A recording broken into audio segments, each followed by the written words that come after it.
जुल्म की बात को, जेल की रात को मैं नहीं मानता, मैं नहीं जानता। शुरुआत बगावत से करूं या फिर शायर की शायरी से।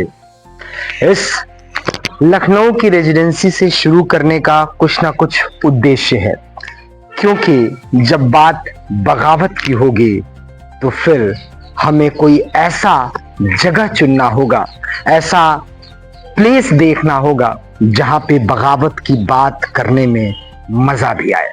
बात है 1959 की, जब पाकिस्तान बनने के ख्वाब बिखरने लगे और लोग तानाशाही रवैये के खिलाफ बाहर आने लगे।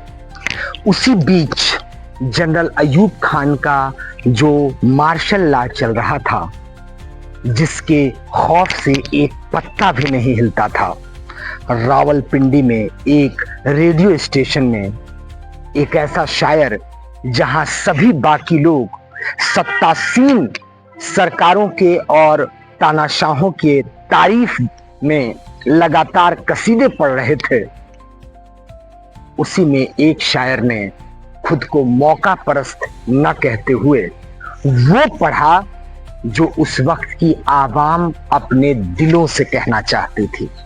फिर बात करते हैं उस शायर की जिसने अपनी आधी से ज्यादा जिंदगी जेल में काटी। क्या आप जानते हैं उस शायर का नाम क्या है?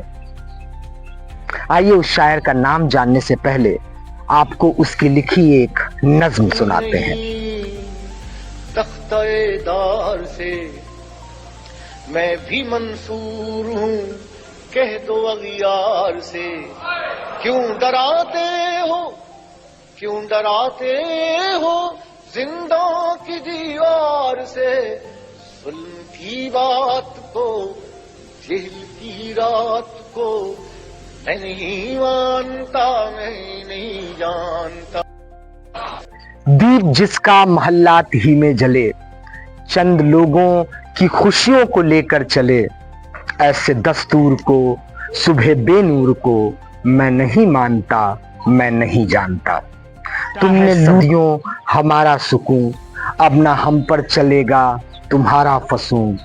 चारागर दर्दमंदों के बनते हो तुम नहीं चारागर, कोई माने मगर मैं नहीं मानता, मैं नहीं जानता।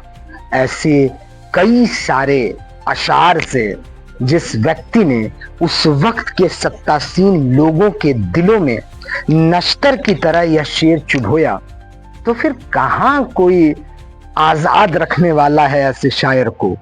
और वो शायर जिसको मौका परस्त हो जाना चाहिए था, उसने एक मुशायरे में जब यह पंक्तियां, ये अशार पढ़े तो किसी ने उनका पायजामा पकड़कर कहा कि ये मौका नहीं था। उन्होंने कहा मैं मौका परस्त नहीं। जनरल अयूब खान की जो तानाशाही रवैया था उस ड्यूरेशन में पाकिस्तान में, उसमें कहा जाता है कि जनरल अयूब खान साहब यह सोच रहे थे कि हम सत्ता के लोगों के सामने बैठ करके कुछ ऐसी बात करेंगे, कुछ ऐसा मुद्दा रखेंगे जो उनको लगेगा कि नहीं, यह हमारे लिए बहुत ही बेहतर होगा और लोग हमारे साथ आते चले जाएंगे।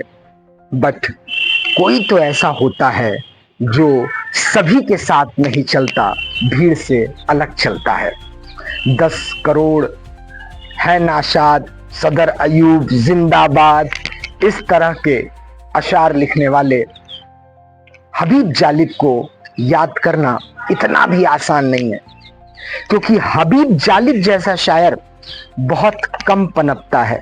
जहां सत्ता की लालसा में और उसकी चाहत रखने वाले लोग लगातार सत्ता के साथ हो जाते हैं, वहीं एक व्यक्ति ऐसा होता है जो सत्ता के खिलाफ जाता है और अपनी जिंदगी को जेल के हवाले कर देता है।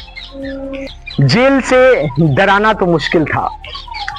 जालिब खुद कहते हैं कि मैं भी खाइफ नहीं तख्तेदार से, मैं भी खाइफ नहीं तख्तेदार से, मैं भी मंसूर हूं कह दो अगियार से। क्यों डराते हो जिंदा की दीवार से, जेलों की दीवार से तुम एक शायर को तो डरा सकते हो, लेकिन अंदर पनपने वाला बागी, अंदर रहने वाला लोकतंत्र का प्रहरी, उसे कैसे दबा पाओगे? क्यों डराते हो जिंदा की दीवार से? जुल्म की बात को, जहल की रात को मैं नहीं मानता, मैं नहीं जानता। फूल साखों पे खिलने लगे तुम कहो, चाक सीनों के सिलने लगे तुम कहो, जाम रिंदों को मिलने लगे तुम कहो, इस खुले झूठ को, जहन की लूट को मैं नहीं मानता, मैं नहीं जानता। एक ऐसा व्यक्ति जो यह एहसास करा दे कि सच में जनता जितनी दबी हुई है उतना कभी दबाई नहीं गई, तो फिर आप उसको कैसे समझेंगे? जरा एक एग्जाम्पल देखिए। जब उनसे कहा गया कि जब आप जेल में जाते हैं तो आपको क्या लगता है? सारी दुनिया तो आपको कैदी समझती है। हबीब जालिब कहते हैं, जेल के बाहर लोग मुझे कैदी समझते हैं और जेल के अंदर मैं सारे पाकिस्तान को कैदी समझता हूं। तुमसे पहले वो जो एक शख्स यहां तक नशी था, उसको भी अपने ऊपर खुदा होने का इतना ही यकीन था। ये बात जनरल यहिया खान के लिए हबीब जालिब ने कही जब अयूब खान ने उनको सत्ता सौंपी थी। चाहे वह जुल्फिकार अली भुट्टो का जमाना हो, बेनजीर भुट्टो का, या फिर इन तानाशाही रवैये वाले आर्मी ऑफिसर्स का, पाकिस्तान में यह शायर बगावत का शायर था, है और सदा रहेगा।